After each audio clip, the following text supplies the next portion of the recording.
চট্টগ্রামের মিরসরাই সীতাকুণ্ড রেঞ্জের দুটি বিস্ময়কর ট্রেলে আমাদের আজকের ভ্রমণ, যেখানে পাহাড়ের আধারে লুকিয়ে আছে মেলখুমের গা ছমছমে গিরিপথ আর সোনাইছড়ির ভয়াল বাদুজ্জাখুম। একদিনের জন্য হলেও এই যাত্রা হবে স্বপ্ন আর সাহসের মেলবন্ধন, যেখানে সরু পথের বিচ্ছিলতা আর ঘুমের অন্ধকার জাগাবে ভয়, আর প্রতিটি মোড়ে অপেক্ষা করবে নিস্তব্ধ এক সৌন্দর্য। এই অভিযানে আছে রোমাঞ্চ আর রহস্যের হাতছানি, আছে মন হারানোর এক আড়ম্বরময় আমন্ত্রণ। চলুন একদিনে দুই ট্রেলের এই পথ ধরে হারিয়ে যায় প্রকৃতির বুনো সৌন্দর্যে।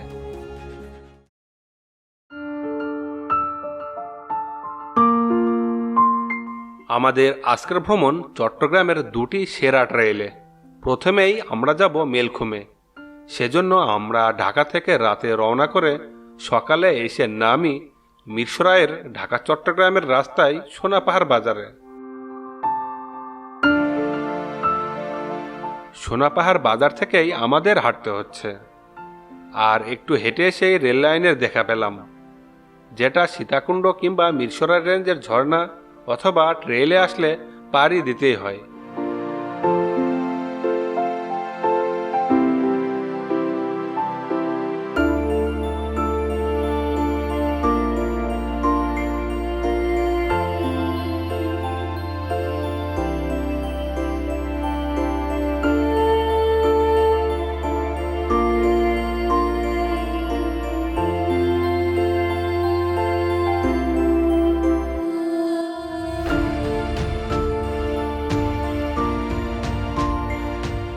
আধা ঘন্টা পায়ে হেঁটে আসার পরে আমরা এই আম বাগানটা পেয়েছি, আর আমরা এখন আম বাগানের ভেতর দিয়ে হেঁটে যাচ্ছি।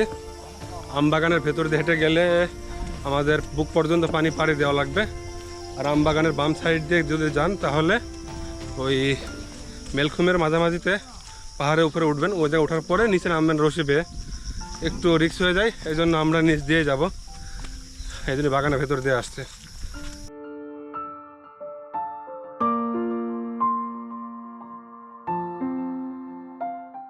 আমবাগান থেকে বেরিয়ে আমরা আবারও ঝিরিতে হাঁটা শুরু করলাম।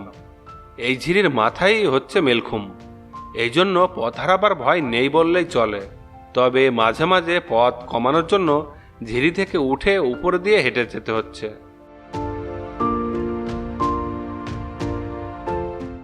আমরা 1 ঘন্টা মতো হাঁটছে, তার মধ্যে 15 মিনিট শুকনো রাস্তা পেয়েছিলাম। গতকাল বৃষ্টি হয়েছে, যার কারণে আমাদের আজকে এই 45 মিনিট পানিতেই হাঁটতে হয়েছে। সামনে এখনও সময় আছে, কতক্ষণ এই পানিতে হাঁটতে হবে জানি না। মাঝে মাঝে 2-1 জায়গায় উপরে উঠছি 2-1 মিনিটের জন্য, আবার নেমে এই পানি, এরকম পানির স্রোতও আছে আজকে। এখন সামনে কি আছে দেখা যাক।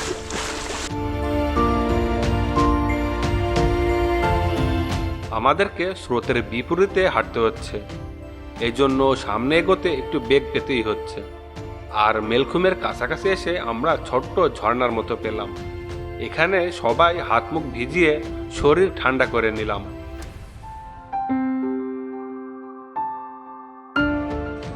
দেড় ঘন্টা হাঁটার পরে আমরা মেলখুমের এই খুমের দেখা পেলাম।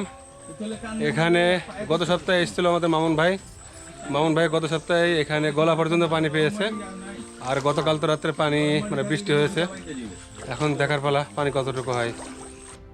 মেলখুমের ট্রেলের শুরুতেই খাড়া উঁচু পাহাড়ের মাঝখানে সরু পথ, যেখানে গলা পর্যন্ত পানি পেয়েছি আমরা, এবং বেশ পিচ্ছিল জায়গায় জায়গায়। পানিটা অনেক ঠান্ডা, সুন্দর একটা ঠান্ডা, আর পানিটা যে গায়ে লাগে একটা চাপ লাগে।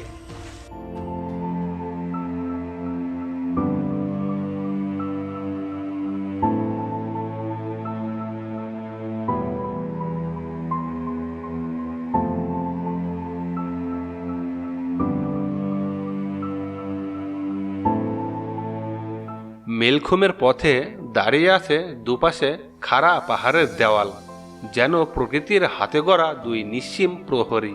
তাদের মাঝে সরু পথে বয়ে চলে শীতল এক ঝিরি, নীরব, কিন্তু তার প্রবাহে যেন আছে পাহাড়ের গভীর রহস্যের গল্প।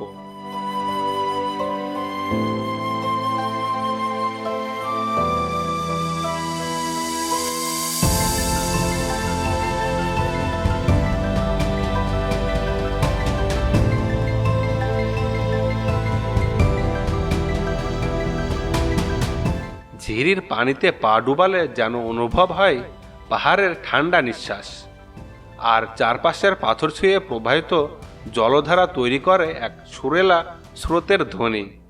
সূর্যের আলো যখন ঢোকে না এই গিরিপথে, তখন এই ছায়াচ্ছন্ন গিরিখাত হয় এক মহাকাব্যিক শান্তির আশ্রয়।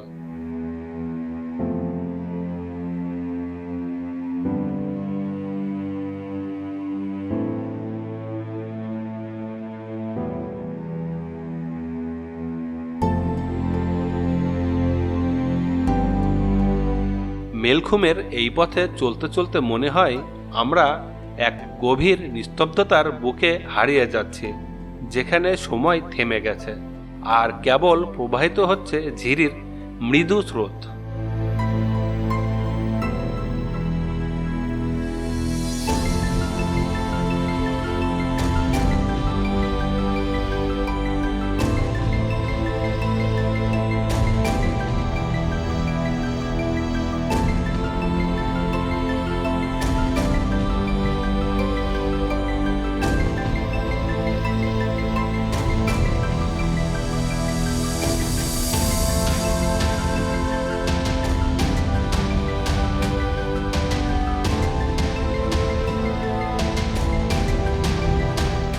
উপর থেকে বৃষ্টি পড়ছে গুড়ি গুড়ি, এখন জোরে বৃষ্টি হলে হালকা হরকা বান আসবে, হরকা বান আসলে আমাদের সব ভাসিয়ে নিয়ে যাবে। আর ভাসিয়ে নিলে মনে করেন যে কার মাথায় বাড়ি লাগবে কার হাতে বাড়ি লাগবে বলা যায় না, বিপদ কীভাবে যে হবে মানে বেঁচে ফেরাটাই কষ্ট হয়ে যাবে। যাই হোক, আপনারা আসলে বর্ষার সময় আসবেন না, বর্ষার আগে আগে আসবেন, যখন নিচে পানি থাকবে না আবার ওপর থেকেও পানি হবে না, অর্থাৎ বৃষ্টি হবে না।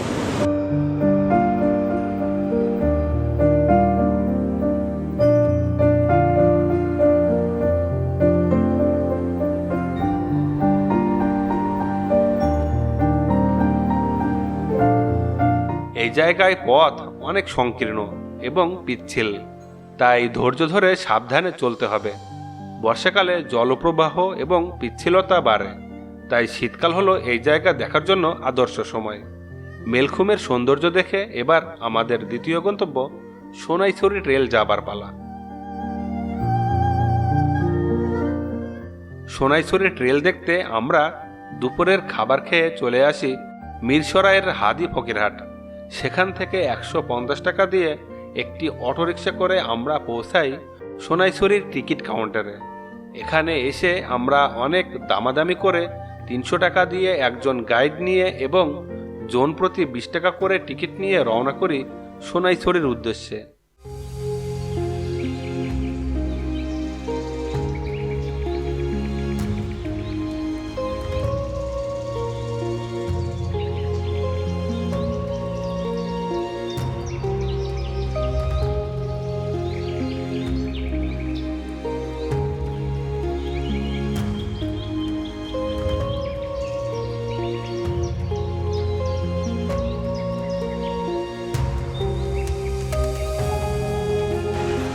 পনেরো মিনিট মতো হচ্ছে আমরা হাঁটা শুরু করেছি, আর 15 মিনিট পরেই দেখেন সোনাইছড়ি ট্রেলের খেলা। এই ট্রেলে শুধু বড় বড় পাথরের বোল্ডার।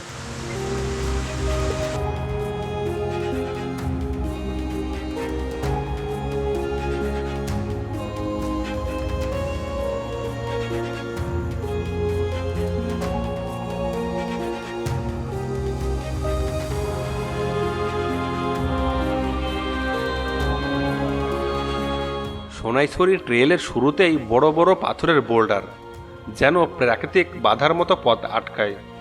বোল্ডারগুলো পেরিয়ে এইটুকু অংশ আমাদের উপরে উঠতে হচ্ছে। উচ্চতা অল্প, তবে দুপুরের খাবার পর এইটুকুতেই বেশ কষ্ট হচ্ছে আমাদের।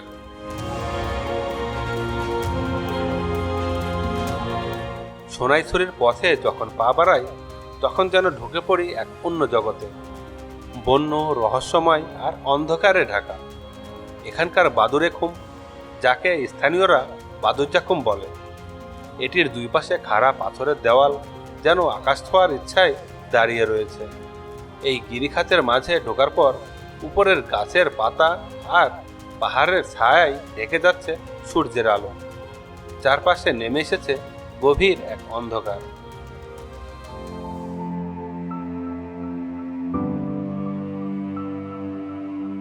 অন্ধকারে ভেসে বেড়াচ্ছে হাজারো বাদুর।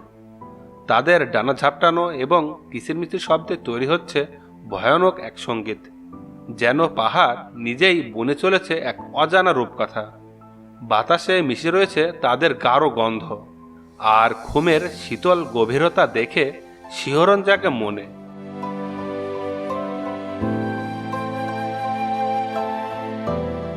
পথ জুড়ে বয়ে চলে ঠান্ডা ঝিরির পানির স্রোত, যার শব্দ ঘন জঙ্গলের নীরবতায় এক অন্যরকম সুর তুলে ধরে। এই পথে পা বাড়ালে যেন অনুভব করা যায় প্রকৃতির এক অদ্ভুত সান্নিধ্য, যেখানে ছায়াময় পাহাড়, অন্ধকারময় জঙ্গল আর স্রোতের মৃদু সুর একসাথে মিলে গড়ে তোলে এক রহস্যময় দৃশ্য। সোনাইছড়ির পথ যেন প্রকৃতির এক জীবন্ত কাব্য, যেখানে প্রতিটি বাঁকে লুকিয়ে আছে অজানা রহস্য আর অসীম সৌন্দর্যের গল্প।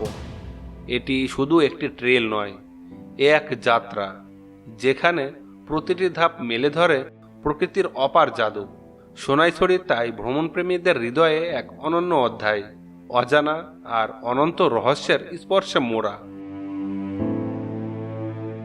আমরা চলে এসেছি ঝর্ণায়। ট্রেলের শেষ মাথায় সোনাইছড়ি ঝর্ণার অবস্থান।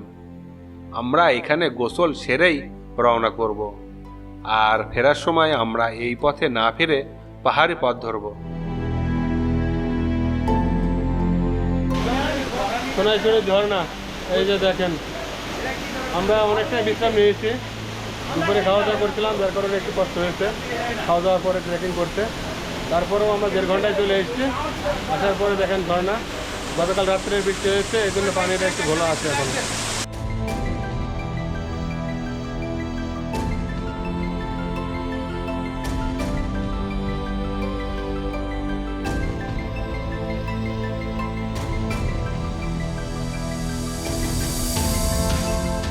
আজকের এই অভিযান মেলখুমের সংকীর্ণ ও ভয়ঙ্কর গিরিপথ এবং সোনাইছড়ির বাদুচ্চাকুম ও ঝর্ণার সৌন্দর্য উপভোগের অভিজ্ঞতা হলো একদিনে।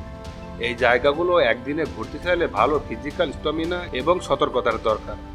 তবে অ্যাডভেঞ্চারের জন্য এই দুই ট্রেল নিঃসন্দেহে চট্টগ্রামের সেরা জায়গাগুলোর মধ্যে পড়ে।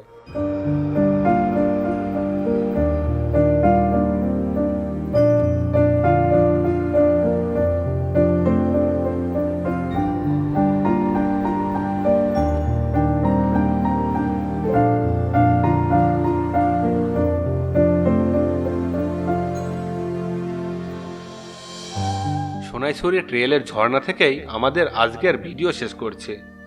অন্য কোনো জায়গার নতুন ভিডিও নিয়ে আপনাদের সামনে হাজির হব। সে পর্যন্ত সবাই ভালো থাকবেন। আল্লাহ হাফেজ।